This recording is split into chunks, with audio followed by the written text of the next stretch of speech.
Gregg Jarrett. He wrote the #1 New York Times bestseller, The Russia Hoax, the illicit scheme to clear Hillary Clinton, frame Donald Trump. David Schoen, criminal defense and civil liberties attorney. Greg, let's start with the declassification. Let's start with John Durham and Christopher Steele, and let's start with literally the special counsel's office, only for the second time that I recall saying about a rumor not true. Well, almost nothing that Michael Wolff writes and reports is reliable. I mean, he himself has admitted he's not a journalist, and he's not in the business of telling the truth. So, what did he say in the beginning of his new book?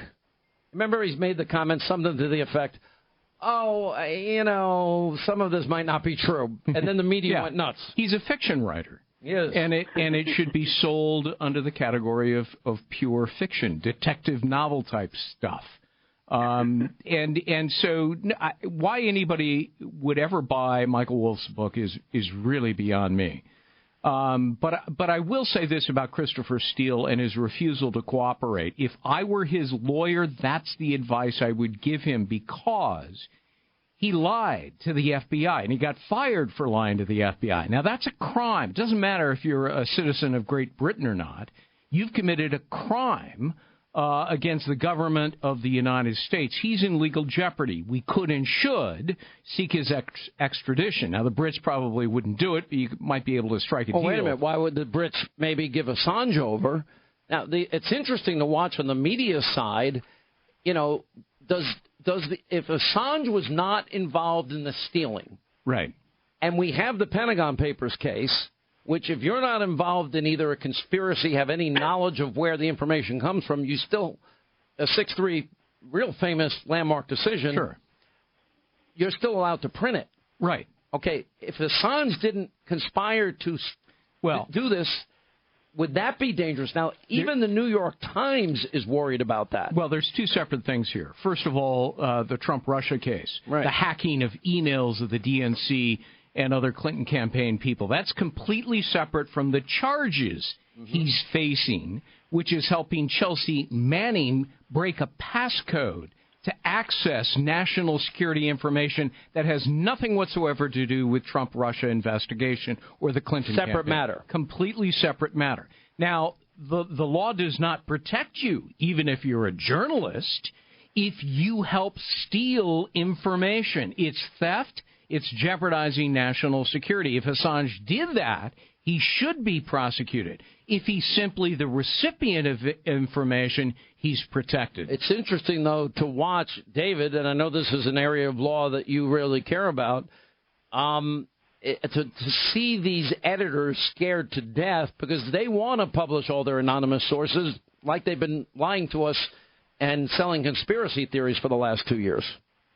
Yeah, no, you're 100% right. The whole information game here is very interesting. Look, think about, in the broader picture, all of these members of Congress screaming and kicking for the full revelation of the Mueller report, as if they hadn't seen enough yet, even though, we know by law parts of it must remain confidential, but now how badly they're scrambling over the declassification issue. They don't want this stuff to come out, and this is the very stuff that has to come out. Listen, Michael Horowitz has an opportunity here with his Inspector General report to make a landmark statement in American jurisprudence, it seems to me. If he really is hard-hitting and exposes the withholding of the exculpatory evidence, the financial motivation behind what started all of this, and that this was a central part of our Justice Department in an effort to get Donald Trump, this will be a statement that will ring forever, I think, in history. And thanks to you, quite frankly, for pushing these issues and for continuing to expose it. Because if you and the American public lets this go, then there's not going to be a great cry for it, and they can hide it under the rug. Gregg's exactly right, by the way, when he says Christopher Steele's lawyer should never let him testify. You know very well that every one of these crooks who now caught with a hand in the cookie jar would love to make Christopher Steele the scapegoat, and that he lied to them and misled them. They didn't intentionally misuse him. Why do I suspect Great Britain doesn't want any part of any of this? Because is it possible that Brennan, Clapper, and company perhaps outsourced intelligence gathering that would have violated U.S. laws? To circumvent it, they got some of our allies to do their dirty work for them and just keep their hands clean. What's funny, you're talking about this. Yeah, they don't want the declassification, but they wanted a full unredacted Mueller report, even grand jury materials. Listen to how scared Brennan sounds here. How big a deal do you read the portion of the executive order last night that appears to give Barr the unilateral authority to declassify?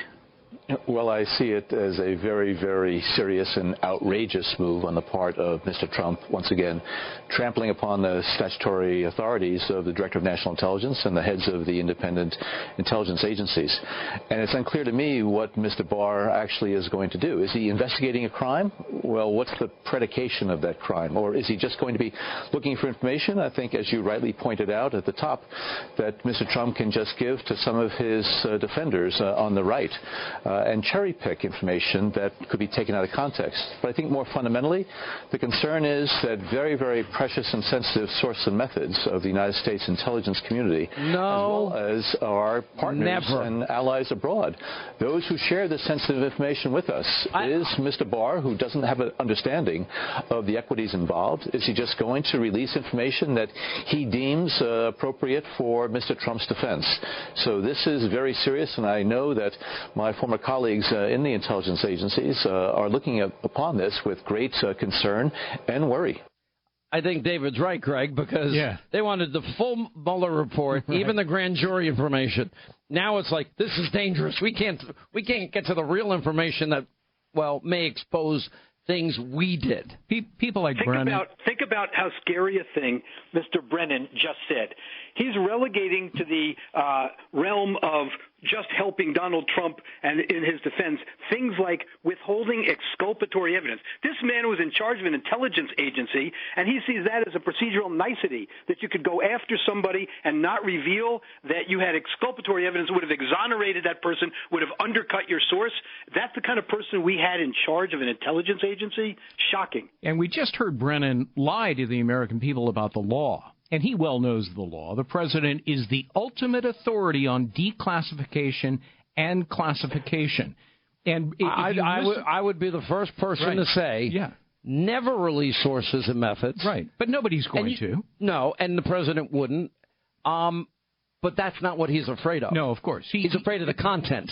This is one scared man, because I do believe that he outsourced to the British government and other foreign governments the work of spying on American citizens. Oh, but James Comey said, even though he signed the first FISA warrant to spy, that he never spied. The FBI doesn't spy. Most FBI agents are great. Let me tell you something. Rank and file FBI guys are furious. Rank and file intelligence people are furious because they would never do any of these things ever. Because people like Comey and McCabe and Peter Strzok and Lisa Page ruin the integrity and the credibility of the FBI. It'll take a decade to recover from that. Quick break. Right back. More with Gregg Jarrett and David Schoen. All right, as we continue, we'll have a lot more on this on Hannity tonight, 9 Eastern on the Fox News Channel. I've got our friend Jeffrey Lord talking about the deep state in a minute, and also the swamp in D.C. All right, so, Gregg Jarrett, where are we going next if, in fact, when, not if, all this information comes out, and Brennan is already freaking out, Comey's freaking out, all the deep state members have turned on each other, what's next? Grand jury is next. I think it's going to be a blockbuster report by the Inspector General, Horowitz.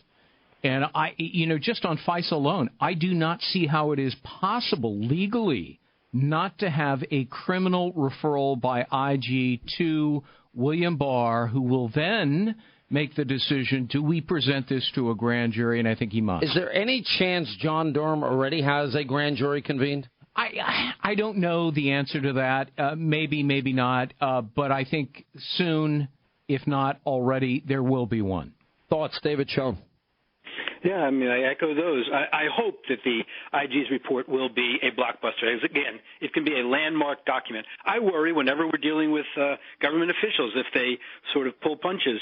But and remember, all of these people have long ties that go back. Michael Horowitz is an honest guy. Will he be as hard-hitting as he needs to be? I hope so. There were things in the last IG's report that were good and bad. They have to tell it like it is once and for all. Well, I think obviously the declassification means all those 5 buckets we talk about are coming out in some form, right? Right. I do agree. I think all of them will eventually come out. The only reservation I have about the Inspector General is he cannot force ex-employees of the FBI like Comey and McCabe to testify. That's why you need the grand jury. It's getting fascinating. Good to see you. Gregg Jarrett, David Schoen, thank you.